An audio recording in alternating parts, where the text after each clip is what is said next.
I was washing the breakfast dishes when my phone buzzed. At first, I thought it was just another notification, a bank alert, a random email.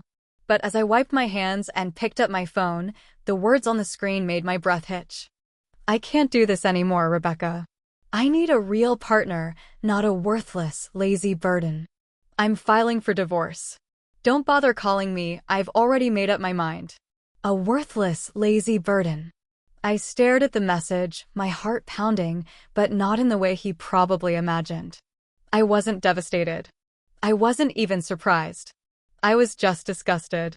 Ethan had been growing more resentful for months, ever since I stepped back from my work life to recover from stress-related health issues. He hated the idea of being the sole provider, even though we had more than enough. Even though he never had to worry about money. And yet here he was, treating me like deadweight. Like a failure.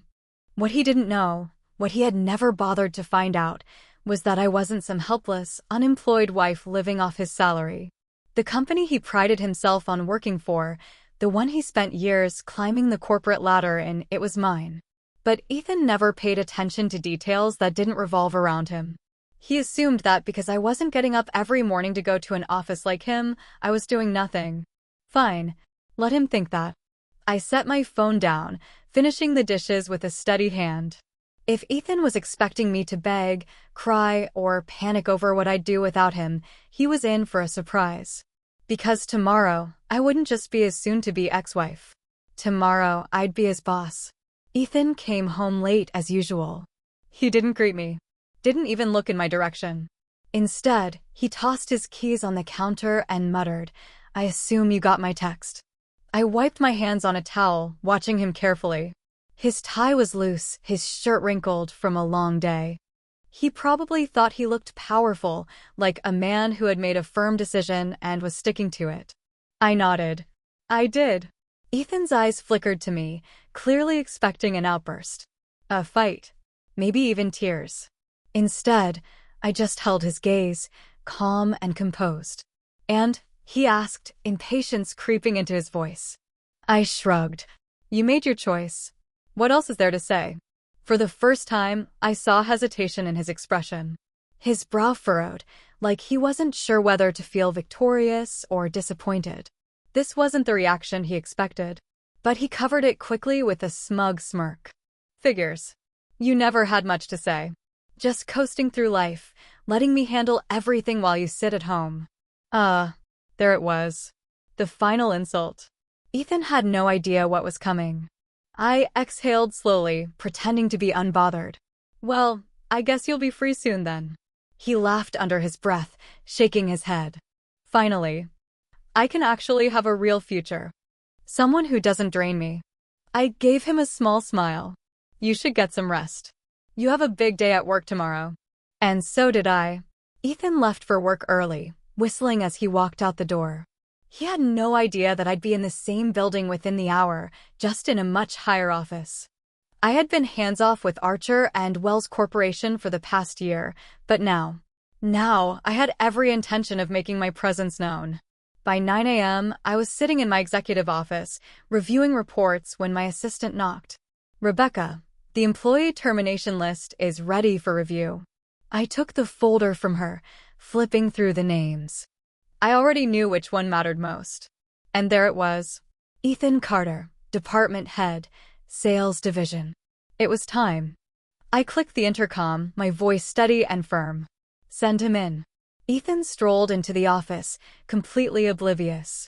He had no idea he was walking into his own demise. The arrogance was practically dripping off him as he adjusted his tie and greeted the receptionist with his usual fake charm. He thought this was just another day at work. Another day of barking orders. Taking credit for his team's achievements. Boasting about how essential he was to the company. And why wouldn't he? He had spent years climbing the ranks, believing he was untouchable. That without him, the company would crumble. He had no clue that his entire career rested in my hands. The receptionist gave him a tight smile. Rebecca will see you now. Ethan frowned. Rebecca? She motioned toward my office door. The confusion on his face? Delicious. I could see the wheels turning in his head, trying to piece together why I, his lazy, worthless wife, was sitting behind a desk in a company he thought he owned through sheer force of ego. He stepped inside, his expression shifting from confusion to pure disbelief. I leaned back in my chair, meeting his gaze with unwavering calm. "Good morning, Ethan." For a second, he just stood there, silent, like his brain refused to process what was happening. "What the hell is this?" he finally demanded, closing the door behind him. I gestured toward the chair across from me. "Have a seat." His mouth opened, then closed again. He hesitated, just for a moment, but his pride forced him to move forward. He sank into the chair, arms crossed. "What is this, Rebecca? Why are you here?" I folded my hands neatly on my desk. "I own this company." His scoff was immediate. "No, you don't." I smiled. "Yes, I do." His lips curled into a sneer. "You expect me to believe that? You don't even have a job, Rebecca. You've been sitting at home living off my paycheck for years." I tilted my head slightly. "Your paycheck? The one I sign?" Ethan flinched. Just barely. For the first time, doubt flickered in his eyes. "You're lying," he snapped. I slid a folder across the desk. Inside were the official ownership documents, my name, my title, my control over every department, including his. Ethan's fingers twitched as he opened it. His eyes darted over the paperwork, scanning every line. His breathing changed, becoming shallower. The realization was sinking in. Everything he thought he knew, every assumption he had made about his success, his position, his power, had been built on a lie. A lie he had told himself. He looked up, his face pale. This isn't possible. You're telling me you've owned this company the whole time." "Yes, you let me." He stopped, clenching his jaw. I nodded. "Yes, Ethan. I let you believe whatever you wanted to believe." Silence. For the first time, Ethan had no comeback. But then, like clockwork, his ego tried to regain control. He scoffed, leaning back in his chair like none of this fazed him. "So what?" he sneered. "You dragged me in here just to flex your power? To show off? Pathetic." I exhaled softly, feigning disappointment. "No, Ethan. I called you in here because of this." I pulled another folder from my desk and slid it across the table. Inside? His termination letter. His eyes darted over the page. He blinked once. Twice. Then again. The muscles in his jaw tensed. "You're firing me?" I kept my voice steady. "Yes." The shock hit him like a slap. "You can't do that." "I can. And I am."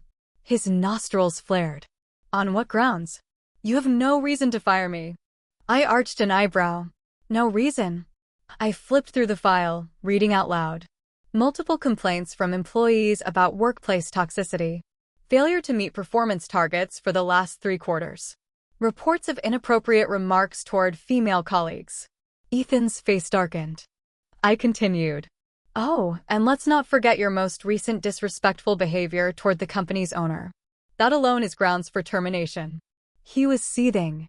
"This is personal. You're using our divorce to get back at me." I smiled. "Oh no, Ethan. This is professional." I leaned forward, locking eyes with him. "But let's not pretend it doesn't feel damn good." His fists clenched. "You'll regret this." I shrugged. "Doubt it." I stood up, signaling the end of the conversation. "Security will escort you out." Ethan's face was red with rage. He started to say something else, some last desperate attempt to salvage his pride. But security was already at the door. He had no choice. With one last glare, he walked out of the office he would never step into again. And just like that, I fired my own husband.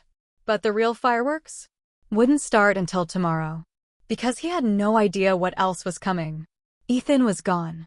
Escorted out of the building by security. Humiliated. Furious.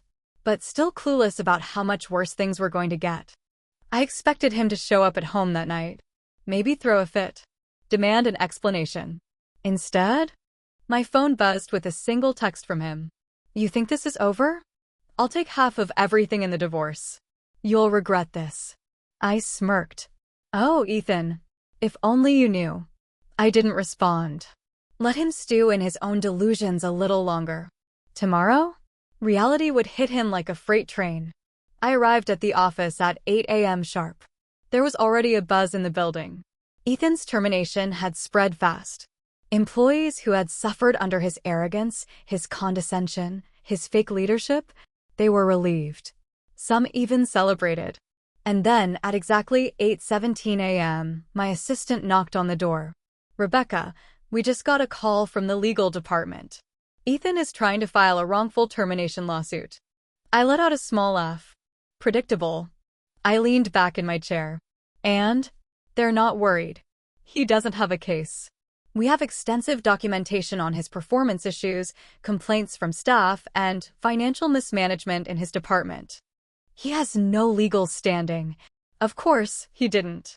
Ethan thought power came from bluffing, from bullying his way through situations.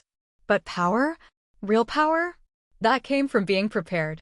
"Let the lawyers handle it," I said calmly. "But send me any new developments." She nodded and left. I was almost looking forward to the moment when Ethan realized this wasn't a game, that he wasn't dealing with the passive, obedient wife he had convinced himself I was. But the real storm hit around noon. At exactly 12:03 p.m., my assistant rushed into my office, eyes wide. "You need to see this," she said, holding up her phone. I took it from her, scanning the company-wide email that had just gone out. From HR Department. Subject: Immediate announcement regarding Ethan Carter. Dear team, as of today, Ethan Carter is no longer employed at Archer and Wells Corporation. Additionally, an internal review has revealed concerning financial activity under his department, including unauthorized budget allocations and misuse of company funds. A formal investigation is underway. We encourage any employees with additional information to come forward. Sincerely, HR Department. I let out a low whistle. That was fast. My assistant gave me a knowing look. I think HR has been waiting to get rid of him for a while. I had no doubt. Ethan had spent years believing he was untouchable, that his charm and smooth talking could cover up his incompetence. But the truth? The truth always has a way of coming out. And now? The walls were closing in. At that moment, my phone buzzed. "Ethan." I let it ring. Then another text came through. "What did you do?" I smiled. But before I could even put my phone down, another message popped up. This time, from an unknown number. "Rebecca, I don't know if you remember me, but I used to work under Ethan. I thought you should know, he's been taking credit for other people's work for years. And there's more. I have proof." I sat up straighter. "Proof?" I quickly typed back. "Tell me everything." 30 minutes later, I sat across from Ben, a former employee who had left the company 6 months ago.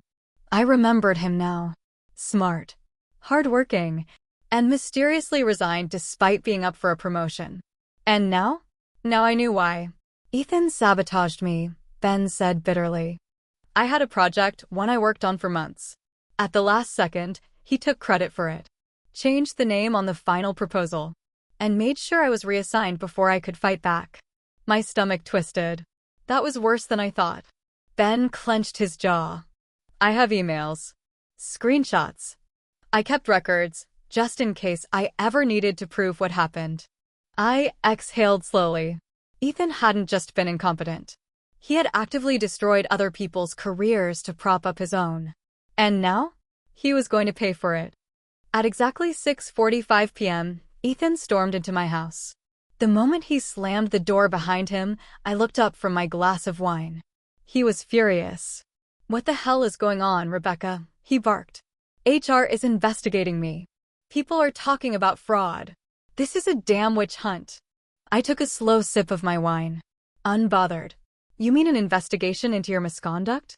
Ethan's face turned red. "You did this. You set me up." I set my glass down. "No, Ethan. You set yourself up. You just never thought anyone would call you out." He ran a hand through his hair.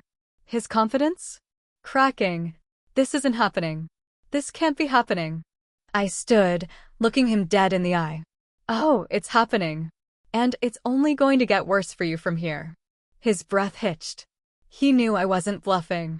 And then, just when I thought the night couldn't get any better, my lawyer called. I picked up the phone, keeping my eyes locked on Ethan. "Good timing," I said smoothly. We were just discussing his future. Ethan swallowed hard. Because for the first time in his life, he wasn't the one in control. And the best part? I wasn't even close to being finished with him. Ethan was unraveling. His whole life had been built on arrogance, the belief that he was always one step ahead, always in control. But now he was standing in my living room, his face twisted in disbelief as he listened to my one-sided conversation with my lawyer. I ended the call with a satisfied hum and placed my phone on the counter. Then, I turned to him. Arms crossed. Perfectly calm. "Rebecca," he said, his voice low, strained. "Tell me this is all some kind of joke." I tilted my head slightly. "Which part? The fraud investigation? The fact that you're unemployed? The reality that you have no case against me? You'll have to be more specific." Ethan's fists clenched at his sides. "You own the company I worked for?" he growled. "How the hell did that happen? You don't even have a background in business." I laughed softly. "That's the funny part, Ethan. I do. You just never cared to ask." He scoffed. "Sit down," I said, my voice suddenly sharp. "Let me explain how blind you've been." Ethan hesitated. I could see the battle in his head, his pride telling him not to obey me, but his desperation forcing him to listen. Finally, he sank onto the couch, arms crossed tightly. I sat across from him, enjoying every second of his unraveling world. "You remember my father's company, don't you?" I asked, watching his reaction carefully. His brows furrowed. "Your dad owned a software company or something, right? But he sold it." I smiled. "Wrong. He never sold it. He stepped down as CEO when his health declined. But instead of selling it off to some investor, he left it to me." Ethan's mouth opened slightly before snapping shut. I continued. "Of course, back then, I wasn't ready to take over. I was still in my 20s, fresh out of college. So I hired a management team to run it while I learned everything I could about the business world. I studied quietly, watched from the sidelines. And when I was ready, I leaned forward slightly. I took over." Ethan shook his head, his expression caught between shock and denial. "No way. If you ran the company, I would have known. I worked there for 6 years. There's no way you were the owner." I let out a small laugh. "Ethan, do you even know the name of the parent company that owns Archer and Wells?" His face twitched. He didn't know. I knew it. He never cared about anything beyond his own title, his own position. He had spent years working for my company without once looking past his own little bubble. "It's called Kingsley Holdings," I said smoothly. "My father restructured the business years ago." "Archer and Wells?" "It's a subsidiary under Kingsley Holdings." "And guess who the CEO of Kingsley Holdings is?" Ethan's breathing turned shallow. I leaned back, crossing my legs. "Me." Silence. The look on his face? Priceless. He was trying to process everything at once. The fact that he had spent years working under his own wife. That every time he came home, complaining about upper management, he had actually been complaining about me. And the worst part? I never hid it from him. "You never," he swallowed. "You never told me." I arched an eyebrow. "I never hid it, Ethan. You never asked. You assumed I was just some clueless housewife sitting at home, waiting for you to bring money in." I leaned in. "But the truth? The truth is that you never saw me as an equal. You thought you were the provider. That you were the man of the house. You thought your career was the only one that mattered." His jaw clenched. "You let me look like a damn idiot." I laughed, shaking my head. "No, Ethan, you did that to yourself. You spent years dismissing my interests, brushing off my work, never once asking what I did all day." I folded my arms. "I never needed to keep a secret from you. You just never listened." His face had gone pale. Everything he believed about his success, his authority, it was all built on a lie. A lie he told himself. I stood up, towering over him now. "And the best part?" I smirked.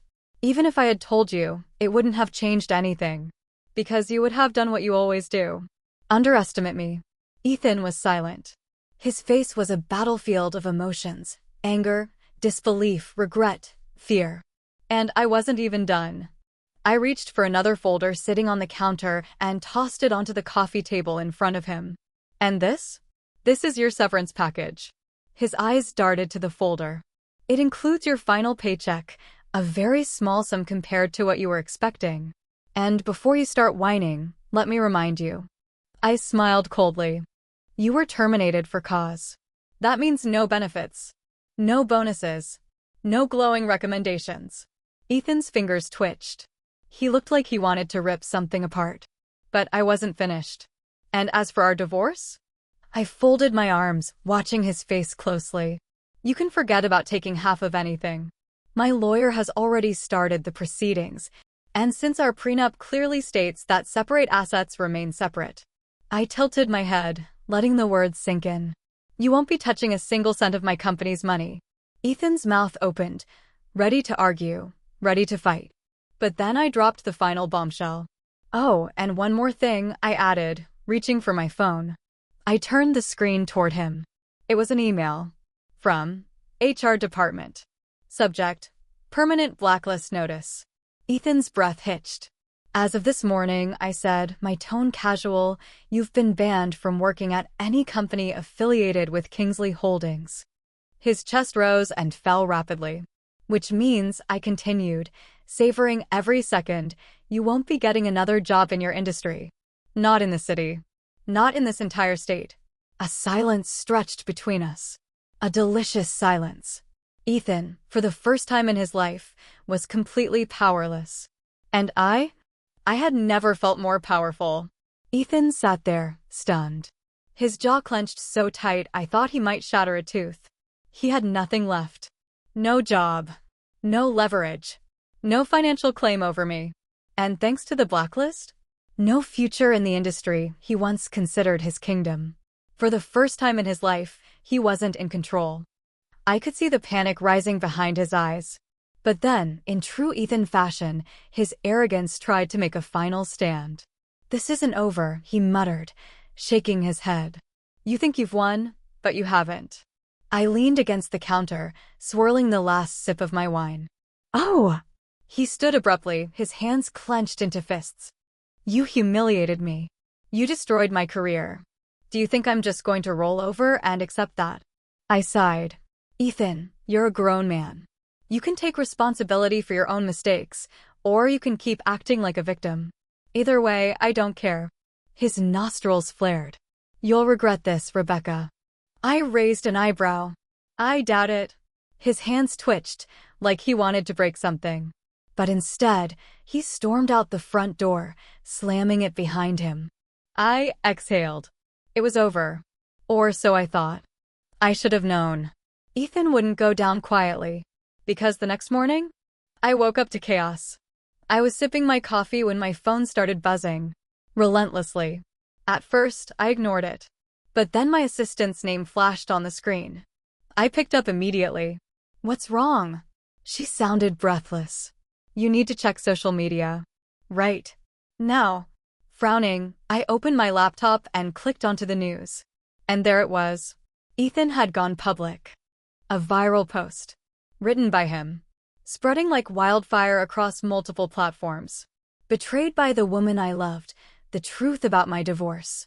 The first few lines made my eyes narrow. I devoted my life to a woman who pretended to love me. She let me believe I was building a future for us, all while secretly plotting to destroy me. She humiliated me, fired me, blacklisted me from my industry, and now she wants to leave me with nothing. I gave her everything, and in return, she ruined my life. Is this what marriage has come to?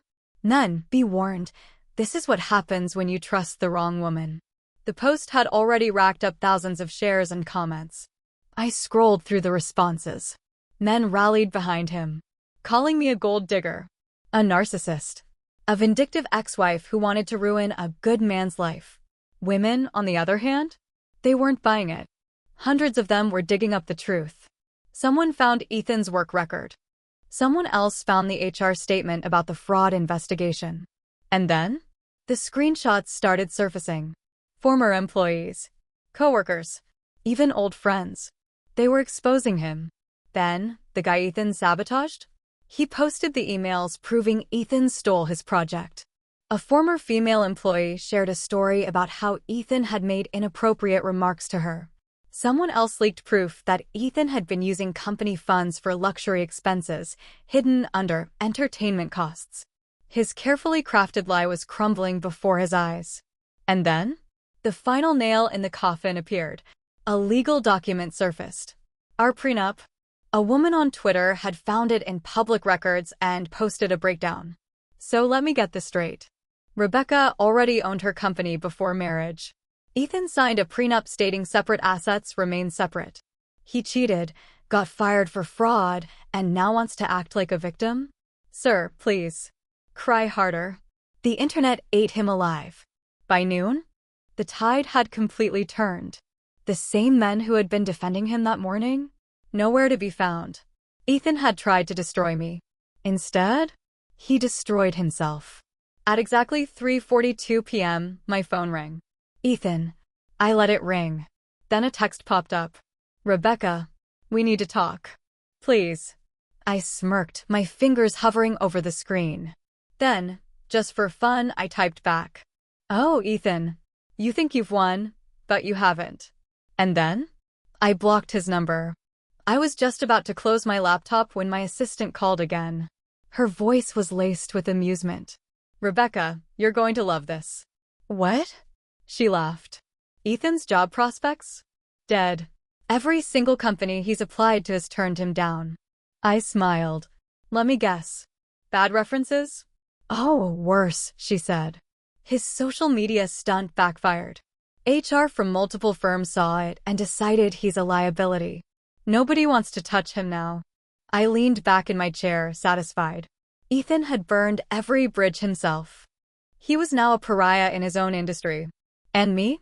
I was thriving. The last I heard about Ethan, he had moved back in with his parents. The man who once called me a lazy burden? Now unemployed, living off his mother's generosity. The irony wasn't lost on me. And the best part? I didn't even have to do anything. Ethan spent years underestimating me. He thought he could control me, manipulate me, erase me. But in the end, he only erased himself. Ethan was gone. Not just from my life, but from everything he once valued. His job, his reputation, his future in the industry. And me? I was flourishing. 6 months later, my company had expanded. We had just secured a major partnership. And the press loved the story of a female CEO taking control of her destiny. The irony?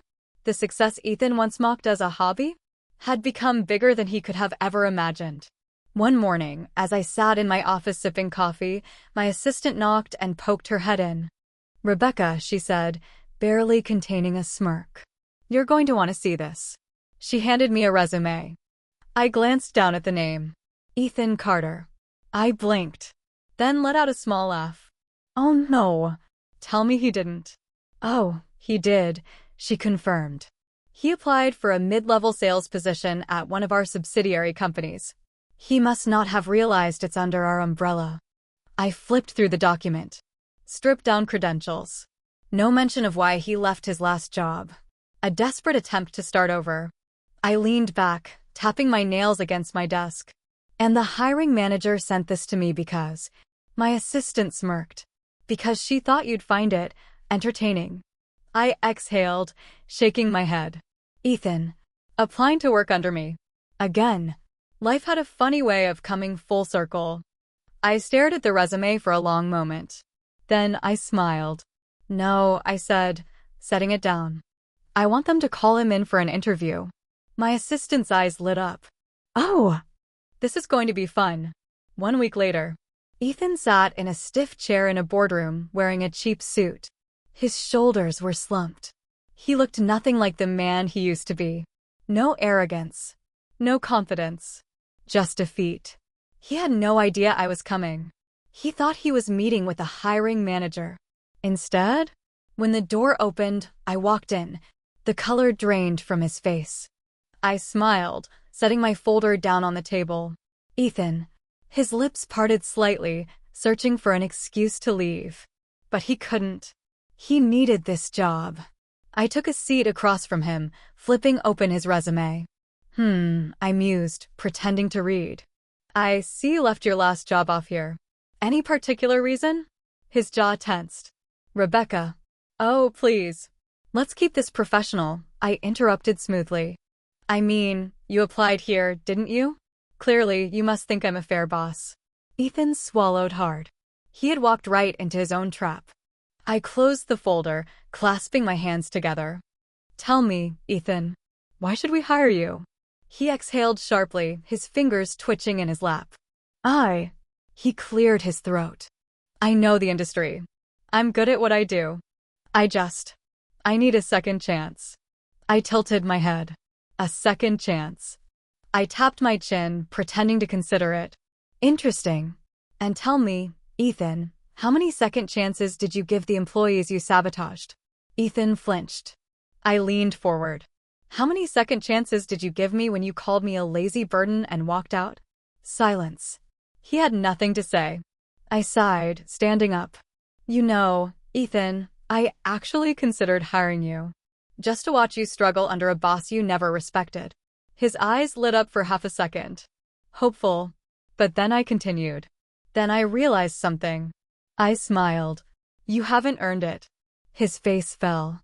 I picked up his resume, ripped it in half, and let the pieces flutter onto the desk. I wouldn't hire you for a janitorial position. Ethan's fists clenched, but he didn't argue. He couldn't. I walked to the door, pausing just before I left. Oh, and Ethan? I turned slightly, meeting his eyes one last time. Next time you call a woman a worthless burden, make sure she isn't the one signing your paychecks. Then? I walked out, leaving him sitting there.